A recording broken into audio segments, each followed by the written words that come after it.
की जय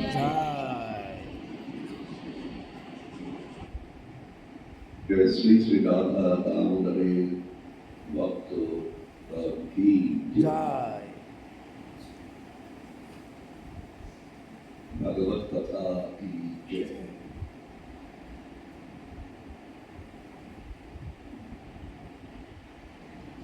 सद्गुरु महाराज की जय।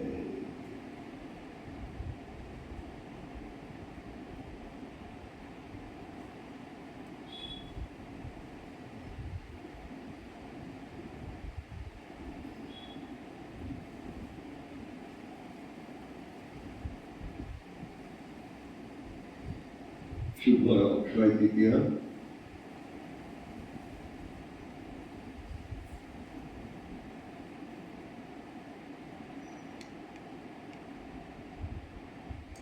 महिमा क्या क्या है? क्यों अक्षय तृतीया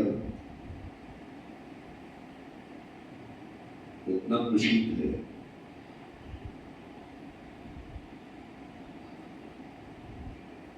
सारा बचपन का एक महत्वपूर्ण दिन है। क्यों इसको माना जाता है? अक्षय तृतीया महत्वपूर्ण कई घटना को केंद्र करके माना जाता है। अक्षय तृतीया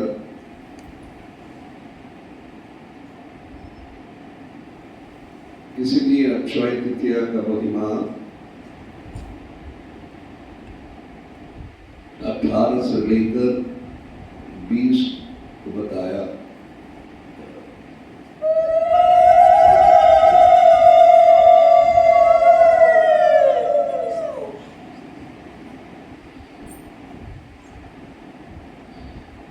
जैसे गुरु पूर्णिमा होते हैं, गुरु पूर्णिमा भक्त जन के लिए और शिष्य वर्ग के लिए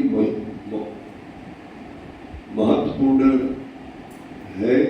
और इस दिन सभी भक्तजन श्री गुरुदेव के साथ साक्षात में आते हैं, उनको प्रणाम करते हैं, उनको बहुविध सेवा प्रदान करती है।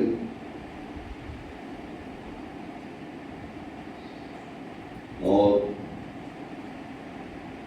गुरुदेव से सत उपदेश लेते।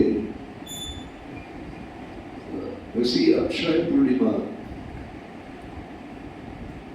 दिन सभी देव देवताओं परमेश्वर भगवान ने विष्णु के साथ साक्षात में वैकुंठ लोक में जाते। इसलिए अक्षय तृतीया महत्वपूर्ण है। इस जगत में कोई स्वाधीन नहीं है, पराधीन है। किसी न किसी को अधीन में उनको सेवा देने पड़ता है, चाहे मंदिर हो चाहे घर हो। तो देवताओं को भी भगवान ने जो सेवा में लगाया, उनका परिणति जो है उसके संबंध में जनाना उचित है। भगवान को भगवान ने तो काम में लगाया, सेवा में लगाया, तो उसमें क्या अच्छाई होता है, बुराई होता है, क्या संशोधन करना चाहिए, वही सब अपना अपना गुरुदेव परमेश्वर भगवान के पास से जानना बहुत ही जरूरी है। उसलिए सभी देवता लोग अपना अपना लोक से मिलित होकर भगवान के पास इस दिन आते हैं, उनको सेवा देते हैं और उनसे बातचीत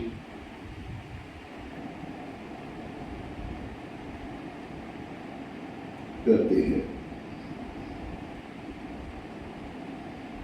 अक्षय तृतीया कहा जाता है वेद का जन्म हुआ। वेद सनातन धर्म का सबसे महत्वपूर्ण और सर्वप्रथम शास्त्र ग्रंथ है। वेद वेद भगवान का वाणी, वेद धर्म का विचार है, वेद जीवन कैसे चलाना उसी का संविधान है। तो वही वेद भगवान ने बनाया और विस्तार भी किया है। अपना जन्म का माध्यम से भगवान अपना जो सिद्धांत है सब कुछ बटोरा करते हैं। तो वेद किसने रचना किया था? भगवान का अवतार बैलदेव ने किया है। बैलदेव को शक्तावेश अवतार कहते हैं। उन्होंने भगवान का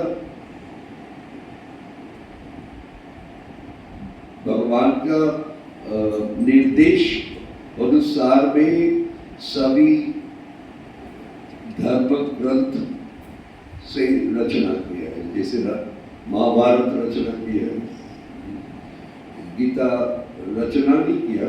गीता भगवान ने जो बताया उसी को। पुराण 18 पुराण बैलदेव ने रचना किया। 18 पुराण का अंदर भागवत महापुराण सबसे महत्वपूर्ण है। उसलिए सारा पृथ्वी में आपका भागवत का कथा चलते रहते हैं। भक्त लोग उसको पसंद करते हैं क्योंकि वो प्रत्यक्ष भाव से भगवान का स्वरूप को वर्णन किया।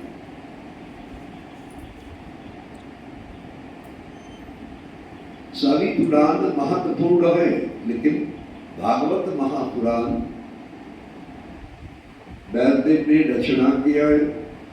उनका गुरुदेव श्री गुरुदेव देवर्षि नारदीपाद का आपको उपदेश अनुसार में वो रचना किया। उनका कृपा उसमें है, इसलिए भगवत महापुराण कितना महत्वपूर्ण है, लीलामय।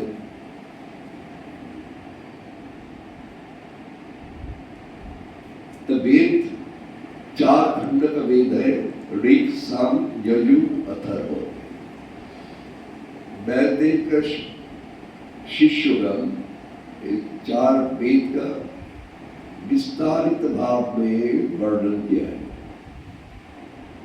वेद का ही अंश है उपनिषद, वेदांत उसको बाद में उपनिषद, और उपनिषद का सार ग्रंथ है श्रीमद् भगवत गीता। सर्व उपनिषद गावो दग्धा गोपाल नंदन। दग्धा कौन है? दोहन करने वाले कौन है? भगवान स्वयं। दुग्धा गोपाल नंदन पार्थ वत्स। वत्स बड़ी गावी, छोटा सा गावी, माँ का दूध पीते, और वही दोहन करके गीता रूप अमृत अर्थात उपनिषद का अमृत दोहन करके सभी को वितरण करते हैं। पहले अपना शिष्य को देते हैं गुरुदेव, उसके बाद में सभी को भगवान का प्रसाद सभी को वितरण करते हैं। तो वेद का यही अक्षय पूर्णिमा में, अक्षय तृतीया में महाभारत रचना किया बैलदेव ने। अक्षय तृतीया में ब्रह्मादेव का जो मानुष पुत्र थे, एक थे करदम ऋषि। करदम ऋषि बहुत बड़ा आपका जोगी थे। उनका इच्छा था क्या वो कभी शादी नहीं करेंगे, सर्वदा योग में व्यस्त रहेंगे। योग अर्थात जो साधन करके भगवान के साथ युक्त होता उसी को योग कहते हैं। योग मतलब और किसी से युक्त नहीं, केवल मात्र परमेश्वर भगवान के साथ युक्त करके जो काम करके हम लोग भगवान से युक्त होते हैं उसके योग कहते हैं। सभी योग का अर्थ आता है भगवान को लाभ करना, भगवान को जानना, भगवान संबंधी सबका भगवान से जुटा हुआ। गीता में भगवान कहते हैं जोगिनाम ओपी सर्वेशं मम गतेन अंतरात्मा। जो अंतर आत्मा से केवल हमसे युक्त होने चाहते हैं वो ही सबसे बड़ा योगी है।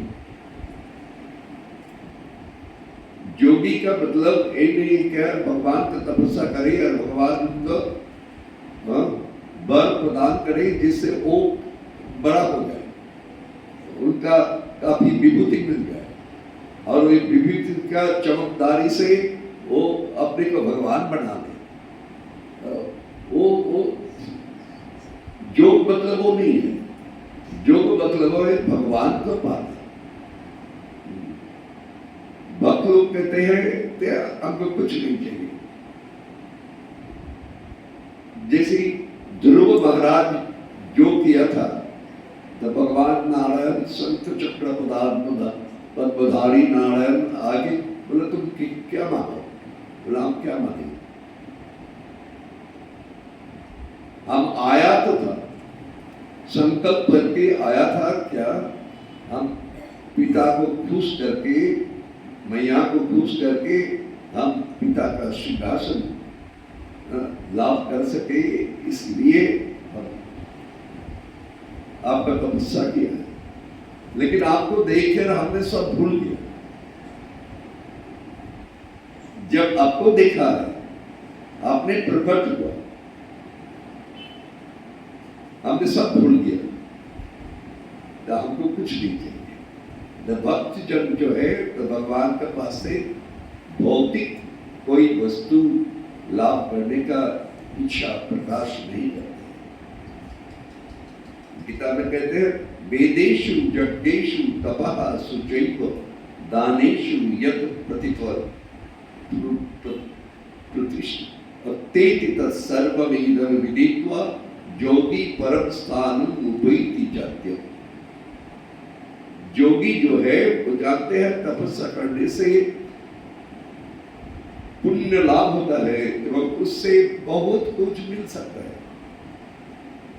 आश्चर्य चीज को मिल सकता है, लेकिन वो चाहते नहीं, वो केवल आपको चाहते हैं। पर भक्त जो है और कुछ नहीं देता, मान यश प्रतिष्ठा कुछ नहीं।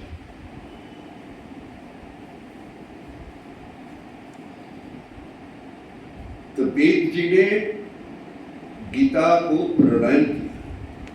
भगवान ने बताया कुरुक्षेत्र युद्ध रणभूमि में बताए और वैद्य ने उसका प्रणयन किया, लिखा। जैसी भगवान बताया वैसी उन्हें लिखा। उनका वचन नहीं है, भगवान का वचन है।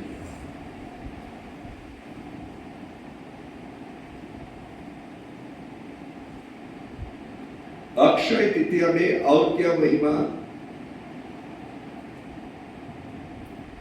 और महिमा कुबेर महाराज। कुबेर कौन होते? कुबेर कौन? स्वर्ग का कोषाध्यक्ष अर्थात उनका धन संपत्ति को जो संभालने वाले हैं संभालते गए, उनके प्रसाद। इंग्लिश में बोलते हैं ट्रेजर, ट्रेजर, ट्रेजर मीन्स संपत्ति। संपत्ति को जो संभालते हैं उन्हीं को कुशाधर कहते हैं। तो कुबेर महाराज, तो कुबेर महाराज का कृपा कहाँ से मिला? देवादिदेव महादेव से कृपा पाकर उन्होंने ऐसी धन संपत्ति का आपका प्रधान बन गया। ये अक्षय तृतीया में भगवान महादेव अपनी इच्छा से, भगवान का कुछ प्रयोजन नहीं होता है, लेकिन सबके को शिक्षा देने के लिए भगवान खुद देवी अन्नपूर्णा से भीख मांगी। तुमको कैसे लगेगा कहो जब देखो कि भगवान, कोई राजा, कोई भगवान, कोई प्रधानमंत्री आपका घर पे भीख मांगे, बेटी कुछ नहीं करो।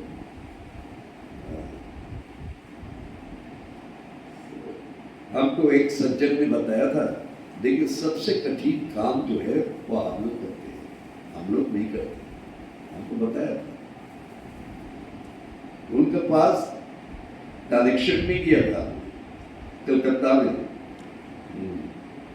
उन्हें खड़ा होकर, बहुत धनवान व्यक्ति है, खड़ा होकर प्रणाम करके जब बैठे बोले आप तो बहुत कृपालु है। कृपालु मत, अरे हम तो आपसे भीख मांगने आया, हम कृपालु कैसे होगा? आप कृपालु है। बोले नहीं, आप लोग भगवान का अपन जन है, आप सेवा के लिए भीख मांगने को द्वार द्वार भीख मांगने जाते हैं, शर्म नहीं लगता? कितना महान आप लोग है। तो भीख मांगना इतना आसान नहीं है, शर्म लगता है, अहंकार में लगता है। जब इतना बड़ा आदमी है, इतना घर का बड़ा घर का बेटी हो चाहे बहू हो, तो हम भीख मांगेगा, समाज में क्या कुछ कहेगा। लेकिन सबको तो मानना चाहिए कि भीख मांगते हैं किस लिए? अपना के लिए नहीं, संसार के लिए नहीं, जगत संसार के लिए, भगवान के लिए, भगवान का भक्त करते हैं। भगवान प्रसन्न होते हैं जब देखते हैं, देखो हम लोग सेवा के लिए वो देखो भीख मांगते हैं, उनका लाज नहीं लगता है। संसार में कौन कुछ कह देंगे वो सब चिंता नहीं करते, भीख मांगते। क्यों? भगवान के लिए भीख मांगते। तो भगवान के लिए भीख मतलब आनंद होता है। और यहाँ भगवान महादेव उन्होंने बहुत भीख मांग, देवी अन्नपूर्णा से भीख मांग के हम लोग को शिक्षा दिया। ये भीख मांगना कोई छोटा मोटा काम नहीं है, और सामाजिक काम भी नहीं है, एक परफेक्ट काम है, सच काम है, करना चाहिए। मंदिर में जो जुटा रहे, मंदिर के साथ युक्त होने से ही कई दीप कर्म उनका करने पड़ता है। उसमें आपका भीख मांगना, घर घर पे जाकर भीख मांगना, ये बहुत ही जरूरी है। इसमें आनंद है। हमने यहाँ किसी को भेजा था, उन्होंने बहुत आनंद से भीख मांगने गया दानपुरिया में। बहुत कई साल पहले जब ये मंदिर को स्थापना किया था, तो खूब आनंद आया, हम भीख मांगेंगे। तो उनका जो दोस्त है उनसे मुलाकात हुआ, बोले क्या हुआ, तो घर में क्या अभाव हो गया? तो झोली लेके निकाल रहा है भीख मांगने के लिए, तुम्हारा शर्म नहीं लगता? तुम्हारा तो बेटा है, वो लोग कमाते हैं और तुम भीख मांग रहे हो। बेटा को अपमान कर रहा है। वो छोटा मोटा आदमी है, इतना शिक्षित नहीं है, इतना उनका ज्ञान नहीं है, भीख का उद्देश्य क्या है वो भी उनका मालूम नहीं है। तो वो बड़े घबरा गया और उनका भी लगा हाँ ठीक ही तो ये हमारा अपमान हो गया। आया बोला महाराज आप क्षमा करो, हम भीख मांगने काल से नहीं करता है।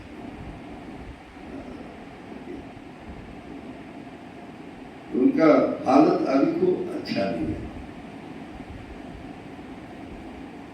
भीख मांगने से गर्व होता है,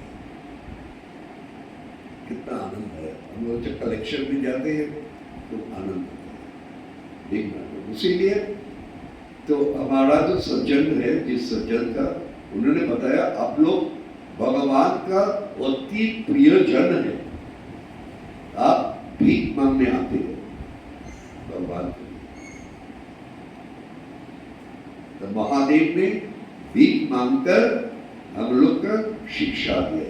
भगवान का कुछ चाहिए नहीं तो भीख शिक्षा देने के लिए होगा।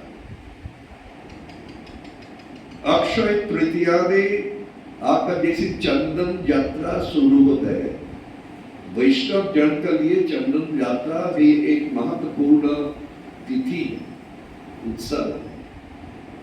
चंदन यात्रा भगवान एक गर्मी में उनका गर्म लगता है तो जन का कष्ट होता है। भगवान को भक्त लोग ऐसी दृष्टि में देखते हैं। भगवान को कुछ नहीं लगता है, ना तो ताप लगता है। भगवान तो सूर्य का अंदर जो 6000 डिग्री सेंटीग्रेड है उसका अंदर में प्राणी कण की तो पास भी जाते हैं। भगवान को कोई ताप नहीं लगता, शीत नहीं लगता, जरा जरा का कोई अनुभव नहीं होता है। भक्त का अनुभव होता है कि हमारा सबसे प्रियजन भगवान जो है, भगवान का कितना कष्ट होता है। हम लोग घर पे एसी में सोते हैं और भगवान देखो एसी रखा हुआ, उनका कितना गर्म लगता है, सर्दी लगता है। इसलिए भगवान क्या उनको चादर पहना देते हैं। जड़ा का टाइम में भगवान को चादर पहना देते हैं। ऐसे ही लगता है कि गर्मी के टाइम में भगवान का काफी गर्म लगता है। तो चंदन पहाड़ है, वहां एकदम असली चंदन मिलता है। वहां से भक्त चंदन को लेकर रोज इसको आपका बांट कर घिस कर भगवान को लेपन करते हैं, शरीर में लेपन करते हैं, भगवान को ठंडा।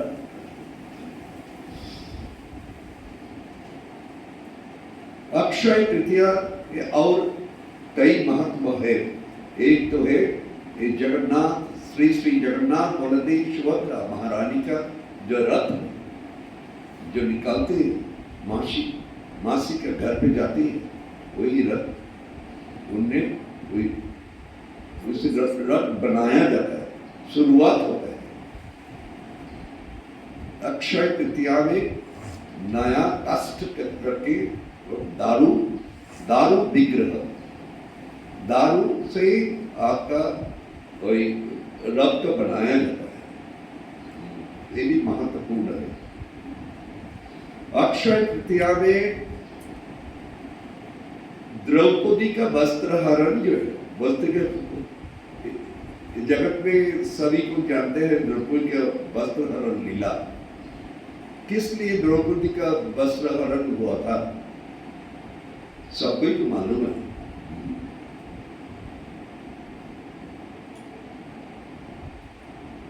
द्रौपदी का वस्त्र हरण किसने किया था? दुशासन। किसका निर्देश पे? उनका बड़ा भाई दुर्योधन का निर्देश पे वस्त्र हरण किया था। लेकिन भगवान भक्त को अपमानित कभी वो उन्हें देख नहीं सकते। तो भगवान ने उनको बचाया, भगवान को पुकारा।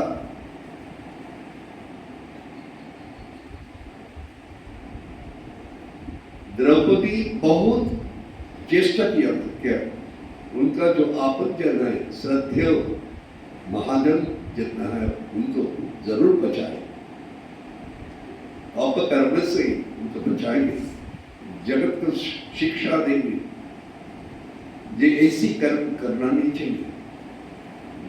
ये वीरता नहीं है, ये कार्याता कापुरुष। नारी सर्वदा स्नेहमयी होती है, प्रेममयी।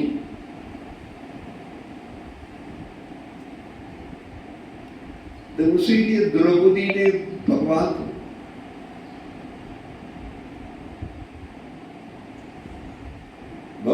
पुकारे, भगवान सत सत चल पड़े, द्वारका से आकर द्रौपदी की रक्षा किया। वस्त्र हरण का अपमान से द्रौपदी को आपने रक्षा किया। और एक बात, द्रौपदी और पंच पांडव में जब अपना कम वन में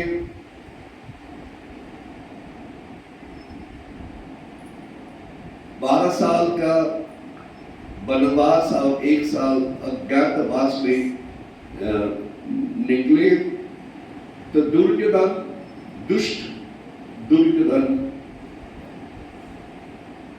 दुर्वासा ऋषि को भेजा हुआ, बोले आप थोड़ा उनको अच्छा करके, बहुत कष्ट हो रहा है, अभिनय करके बोला बहुत कष्ट हो रहा है, आप जाके, आप महान व्यक्ति है, आप जाके थोड़ा उनको आशीर्वाद करिए। और मन में जानते हैं कोई चीज का अभाव हो जाएगा तो इतना शाप देंगे जो सब भस्म हो जाएगा। तो एक दफे वो लोग भस्म हो जाए तो और उनका दावी आज कभी नहीं करेंगे, साम्राज्य के लिए दावी नहीं करेंगे, तो हमको युद्ध नहीं करना पड़ेगा। दुर्योधन ने एक दुष्ट अभिलाष अंदर में रखा है। भगवान अंतर्यामी है, सब कुछ समझते हैं। वैसी अभिलाष लेकर दुर्वासा ऋषि काम्यवन में पहुंचे, तो उस टाइम में आपका पांडव, पंच पांडव, युधिष्ठिर, भीम, अर्जुन, नकुल, सहदेव, और भोजन करके फिर निकाल पड़े आपका भोजन, उनका अपना काम करने निकाल पड़े। द्रौपदी माता जी केवल अकेली थी, उन्होंने खाना खा लिया। पहले स्वामी खाते हैं तो बाद में आपका स्त्री भी सहधर्मिणी वो भी खाती है। तो खाका द्रौपदी ने सो गया। अक्षय पात्र उनको आपका वैद्य का कृपा से उनको अक्षय पात्र मिला। अक्षय पात्र मतलब जो पात्र कभी खाली नहीं होता, अक्षय अक्षय क्षय नहीं होता है, शायद कमती नहीं होता, कभी उसे कमती नहीं होता। आप जितना ही उनसे ले लो तो वो आपका पूर्ण फिर पूर्ण हो जाता है, उसलिए उसको अक्षय पात्र खा लेते हैं। लेकिन उसमें एक शर्त था, जब तक द्रौपदी भोजन नहीं करेगी तब तक अक्षय पात्र का दिव्य लीला चलते रहेगा, उसका कभी वो अपूर्ण नहीं हो। लेकिन द्रौपदी का भोजन समाप्त हो जाए उसका बाद फिर वो काम नहीं करेगा। द्रौपदी भोजन किया है, भोजन करके सो गया। उस टाइम में दुर्वासा ऋषि आया, बोले पंचाली हम लोग भोजन करेंगे, हमारा हमारा शिष्य प्रशिक्षक सब कुछ आया, बहुत से है, तुम तैयारी करो, हम लोग ना के आते। तो ना नहीं गया तो भगवान द्रौपदी रोने लगा है, तो क्या अक्षय पात्र तो काम नहीं करे, भारत कभी खिलाफ नहीं होता है, तो क्या करे आप, रोने लगता है। उनका 5 पति सब चलेंगे घर में, तो रोकर रोकर रोकर भगवान को पुकार, तो भगवान तुरंत, भक्त का कष्ट भगवान कभी एक मुहूर्त सहन नहीं कर सकते। भगवान का आपका यही दुर्वासा ऋषि, भगवान का आपका उनका पाया से दुर्वासा ऋषि,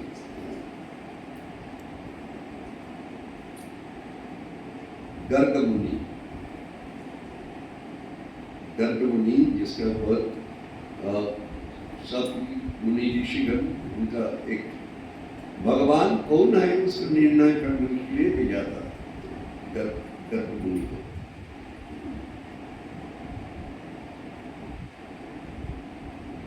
तो भगवान कैलाश में गया,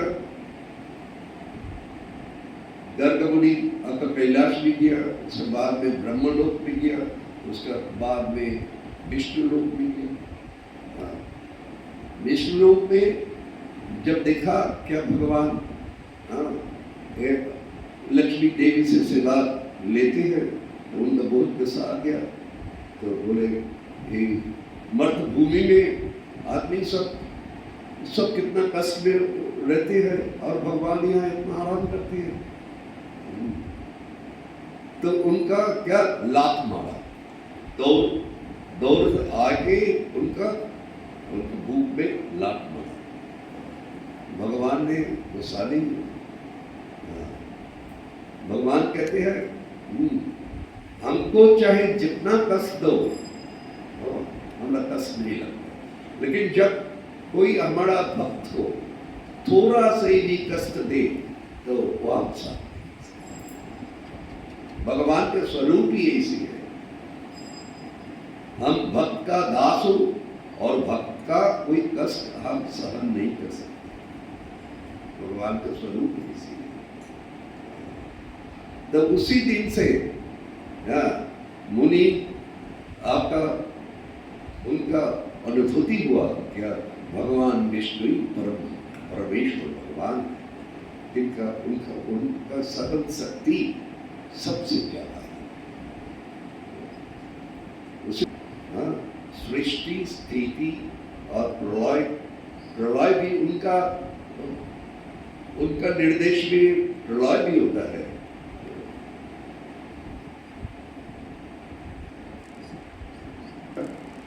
क्षमा चाहती हो और भृगु मुनि है, भृगु मुनि के ऊपर भागवत में ये लीला है, दशम स्कंद में भृगु मुनि के ऊपर उन्होंने लोग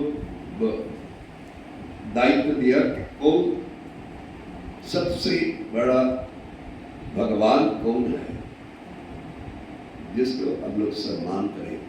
सम्मान तो सबको ही करने पड़ता है, सभी उच्च जन है, महान महान है, लेकिन भगवान विष्णु, एक श्लोक है आराधनानं सर्वेषां विष्णु आराधनं परम, महादेव ने बताया क्या आराधना सर्वश्रेष्ठ आराधना है भगवान विष्णु का आराधना।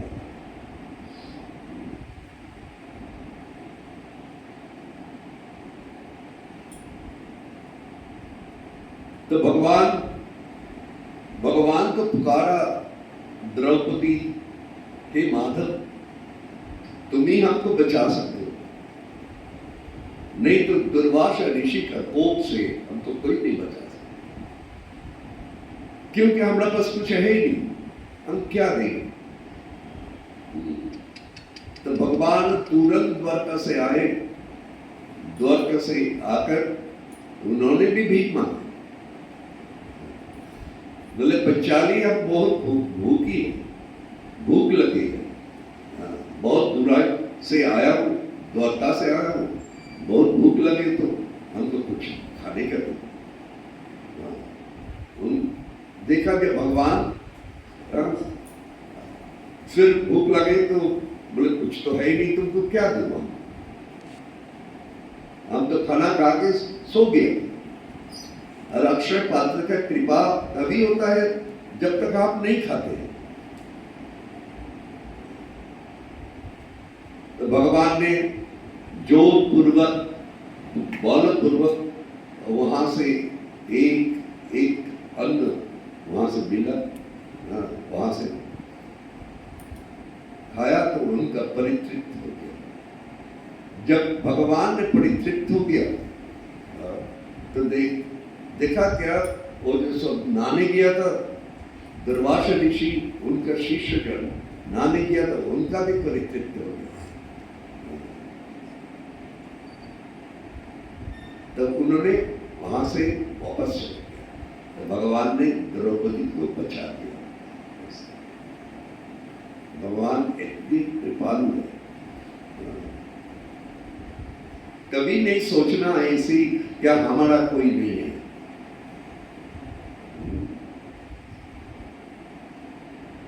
सबको ऐसी विचार आता है क्या हमारा स्वामी ने जो हमको स्वादी किया है वही हमको रक्षा करे, किंतु देखा जाता है क्या वो स्वामी भी उनका क्षमता जो इतना ज्यादा नहीं है जो हमको रक्षा कर सकते। लेकिन हमारा एक परम स्वामी है, परमेश्वर भगवान परम स्वामी, सब कोई को परम स्वामी। तब जब कोई मुसीबत में पड़े तो उस टाइम में परम स्वामी जो है परमेश्वर भगवान कृष्ण को पुकारना है, जरूर भगवान कुछ ना कुछ करके आपको ठीक दुष्ट आदमी से रक्षा करें। ऋषि भगवान है, उनको भी आप पुकार सकते हैं, जरूर वो आपका मंगल करते। विदाई गौर कृमानंद बल हरि हरि बोल, हरि हरि बोल। तुम तो वीडियो को चलो। तीन कारण है, एक तो माँ गंगा का मठ में अवतरण एक इस दिन में हुआ था। राजा भगीरथ ने माँ गंगा को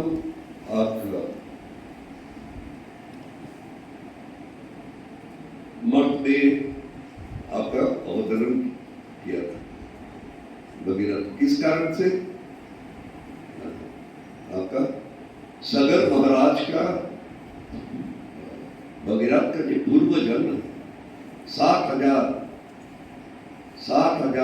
उनका पूर्वजन्म का आपका कल्याण के लिए माँ गंगा का पवित्र स्पर्श मिलने से वो उनका मुक्त हो जाएगा, इसीलिए उन्हें कठोर तपस्या करके माँ गंगा को आपका धरा में बहाया।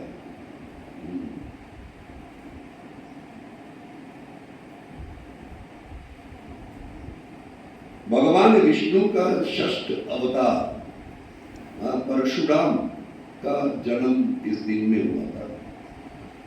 परशुराम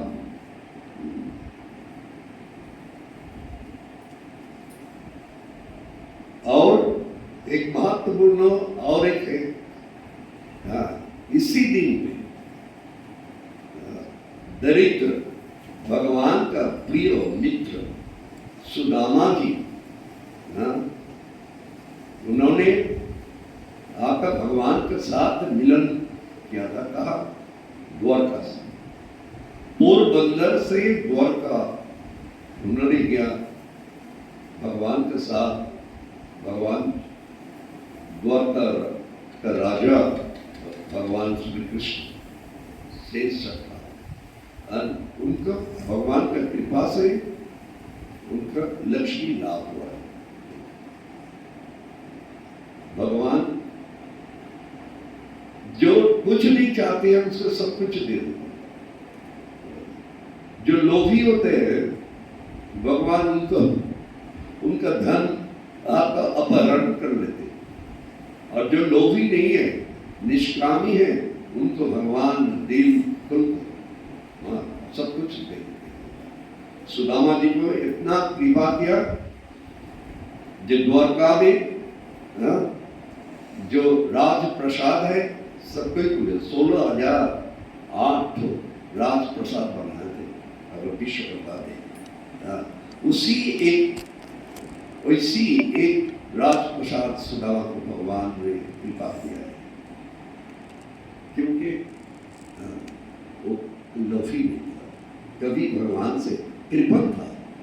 भगवान सुदामा बहुत कृपण था।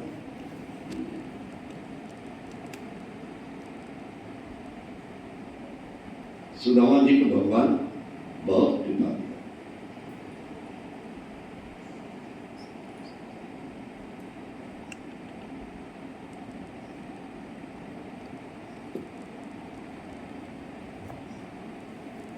आपका कोई प्रश्न है तो कहें। प्रश्न है? और क्या क्या हुआ?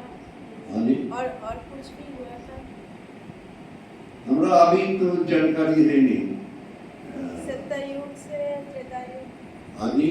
सत्ययुग से त्रेता युग की सूचना। ओ सत्ययुग, एक सत्ययुग का आपका शुरुआत इस दिन में हुआ। सत्ययुग का प्रारंभ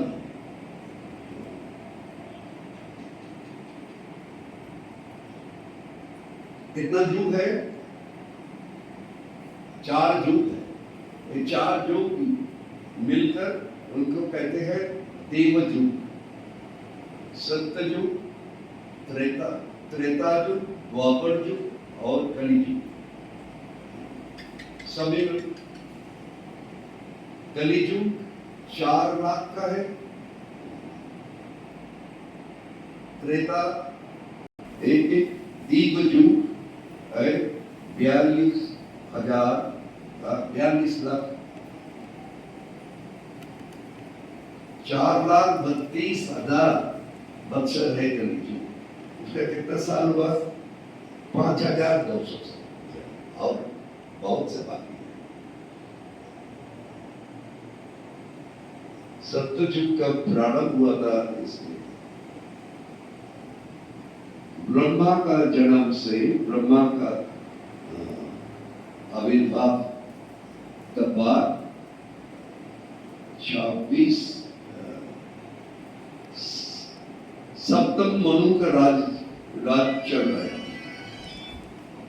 एक मनु का राज चलता है 30 करोड़ बत्सर, 30 करोड़, 30 कोटि।